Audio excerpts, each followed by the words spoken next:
அடுத்த முக்கியமான விஷயம் மதிப்பு மற்றும் கௌரவம். ஒரு ஆபீஸ்ல ஏசி ரூம்குள்ள வேலை பார்த்தாதான் அது மதிப்பு என்று இன்றைய இளைஞர்கள் மனதுல அழுத்தம் ஒன்று இருக்கு. நான் இவ்வளவு படிச்சுட்டு போயும் மண்ணுல இறங்கி வேலை செய்யணுமா அப்படிங்கிற ஒரு கேள்விதான் பல பேருக்குள்ள மைண்ட்ல இருக்கு.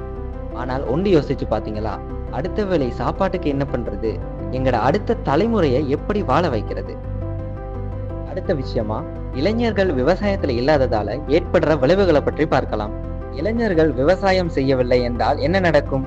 இன்றைக்கு மார்க்கெட்ல காய்கறி விலை, அரிசி விலை கூடிக்கொண்டு போறதுக்கு முக்கியமான காரணமே எங்கட உள்நாட்டு உற்பத்தியின் அளவு குறைஞ்சதுதான். எல்லாவற்றையும் வெளிநாட்டுல இருந்து இறக்குமதி செய்ய வேண்டிய ஒரு நிலைமைக்கு நாடு தள்ளப்படுற அதே நேரத்துல இதனால எங்கட வெளிநாட்டு கையிருப்பு குறைஞ்சு மக்களோட வாழ்க்கை செலவு படிப்படியா அதிகரிக்குது. இந்த வீடியோ உங்களுக்கு பிடிச்சிருந்தா லைக் பண்ணுங்க, ஷேர் பண்ணுங்க மற்றும் உங்களது மேலதிக கருத்துக்களை கமெண்ட்ல சொல்லுங்க. மறக்காம எங்கட சேனலை சப்ஸ்கிரைப் பண்ணிக்கோங்க.